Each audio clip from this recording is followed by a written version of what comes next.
Papaliwanag ko sa'yo kung bakit. Bakit masakit pa. Ano nangyari sa'yo? Korbo? Oo, wala naman na sa mukha. Meron pa kayo, masakit ka na. Sobra. Saan ka tinamaan ng bola? Paano? Dito, totally hindi bola eh. Nung Kamay sa kamay? Sumabit dito sa Tagiliran? Tagiliran ng tao. Bago sa bola. Pag inom ako, kunti lang oh. Masakit pa ba? Pag yan, masakit. Pag tinubihan na ba? Saka pagpangat. Okay. Wala sa wala sa timing. Kaya ganyan. Kailangan kasi may bababayan. May tataas. Pero pag ito, Masakit. okay. Idol, hindi agad mapiperfecto pero hinihina to. Alam mo bakit? Stress pa to, bago lang eh. Pero kaya na natin mamayang iangat dyan. May pin pa siya pero, maliit na.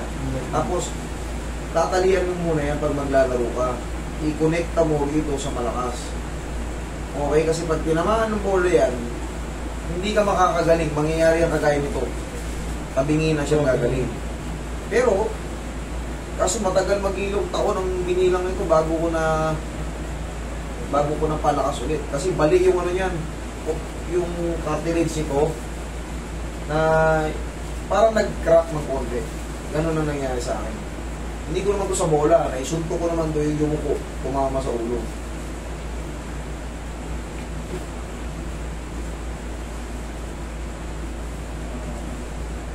Sundot ka kasi ng sundot eh.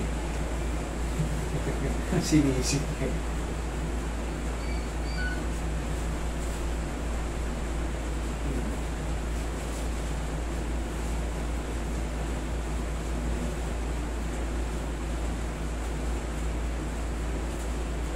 Papahinga mo lang ito ng mga ilang araw. Tapos, boundary na ito. Pagka inilaro mo, i-tape mo muna rito. Nakakita ka ng mga player, di ba, tinitape dito?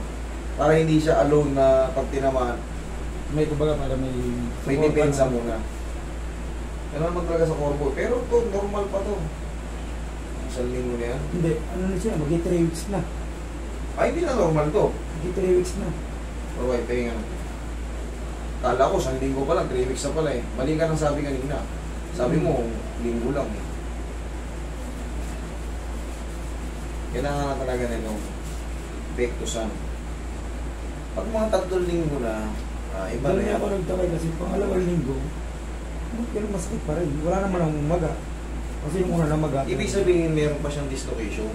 Meron pa. Hindi mo nahatak na maayos eh.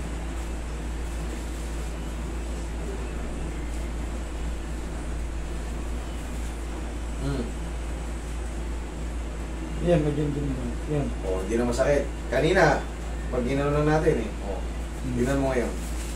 Kaya nga nasabi ko sa'yo, may matitira pa dyan, pero, bearable na siya. Yan. O, di ba? Kanina. O. Ayan na. Hindi na. Ayan, natutupi. Meron nga siyang pain, pero hindi na masakit. Bago tayo nagsimula na sabi ko, di ba ganon?